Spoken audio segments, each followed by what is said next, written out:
Hello everyone, আসসালামু আলাইকুম। কেমন আছেন সবাই? আজকে একটা ছোট্ট ব্লগ নিয়ে চলে আসলাম আপনাদের মাঝে। আশা করছি পুরো ভিডিওটা আপনারা দেখবেন। আর কোথাও যদি ভুল হয়ে থাকে অবশ্যই কমেন্ট করে জানাবেন। আজকে হচ্ছে ফ্রাইডে, একটা পবিত্র দিন। আজকে বাসার কাজ করব, সেটাই আপনাদের সাথে শেয়ার করব। তো কি করলাম সেটা আপনারা অবশ্যই দেখবেন। দেখেন বাসার কি অবস্থা, বাসায় মেহমান আসছিল, তাই আজকে বাসার অবস্থা খুবই খারাপ। সকালে ঘুম থেকে উঠে ফেসটাকে একটু দেখে নিলাম যে কেমন লাগছে আমাকে। প্রথমেই ব্রাশ করে নিচ্ছে।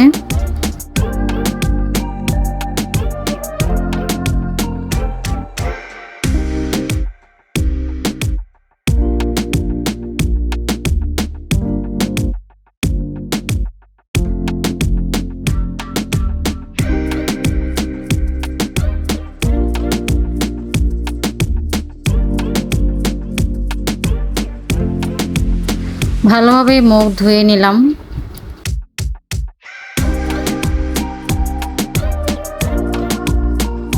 তারপর মুখে ক্রিম দিয়ে নিচ্ছি।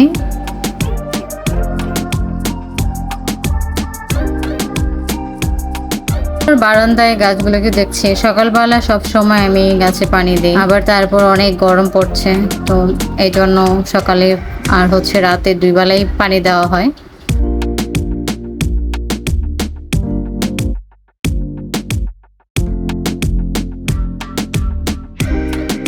গাছে পানি দেওয়া শেষ, তারপর চলে গেলাম থালা বাসন আর এক ঝাড়ি পাতিল মাজার জন্য।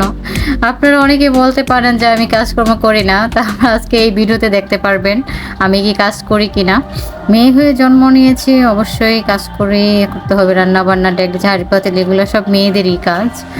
তো আমি একা থাকি বা দুজন থাকি বা একা একজনও থাকতে গেলেও কাজকর্ম করতে হয়, আপনার দুজন বা তিনজন থাকলেও কাজ করতে এইসবই করতে হয়। রান্না বান্না, ধোয়া দেয়, কাপড় চোপড় সব কিছুই করতে হয়। রান্নাঘর পরিষ্কার করার পর চলে আসলাম ডাইনিং টেবিল পরিষ্কার করার জন্য।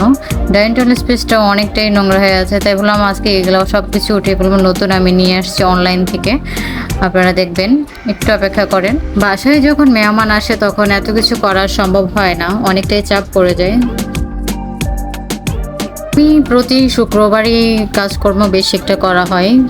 বাসায় গোছানো, একদম ধোয়া, অনেক কিছুই করি শুক্রবারই। আর এমনিতেও করা হয় হালকা, বেশি একটা না। তখন শুক্রবারে সব কিছু কাজকর্ম করে বিকালে ফ্রি হয়ে তারপরে বের হই। এই যে ডাইনিং টেবিলটা এখন সুন্দরভাবে পরিষ্কার করে নিচ্ছি।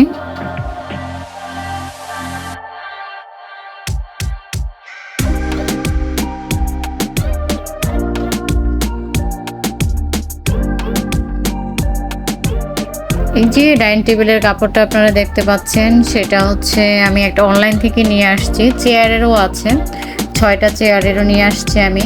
খুবই সুন্দর, অনলাইন থেকে নিয়ে। আর এই উপরে কাগজটা আমি কিনে নিয়ে আসছিলাম এটার উপরে দেওয়ার জন্য, কারণ এই কাপড়ের উপরে যখন কিছু রাখা হবে এটা কাপড়টাই নষ্ট হয়ে যাবে, তাই এই জন্য একটা কাগজ কিনে নিয়ে আসলাম।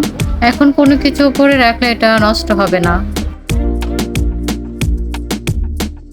চলে আসলাম রুমে, এখন রুম পরিষ্কার করব। আসলে লোকজন থাকলে ঘর অগোছালো হবে, এটা স্বাভাবিক। তো আপনারা দেখেন আমি কিভাবে পরিষ্কার করি।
এই তো রুম পরিষ্কার করা শেষ। ডাইনিং টেবিলটা এখন খুবই সুন্দর লাগছে, আপনারা দেখছেন। আর এই বোতলে সব হচ্ছে পানি। এই দেখেন রুমটা এখন খুব সুন্দর লাগছে। এই তো শুক্রবারের সকালে এখন সবকিছু কাজ কমপ্লিট হয়ে গেছে। এখন রান্না করা হবে, তারপর গোসল করব, নামাজ পড়বো, খাবো, তারপর মন চাইলে বিকালটা আমি একটু বের হবো। তো আজকে এই পর্যন্তই, ভালো থাকবেন সবাই। আমার ব্লগটা কেমন হয়েছে কমেন্ট করতে ভুলবেন না। ভালো থাকবেন সবাই, আল্লাহ হাফেজ।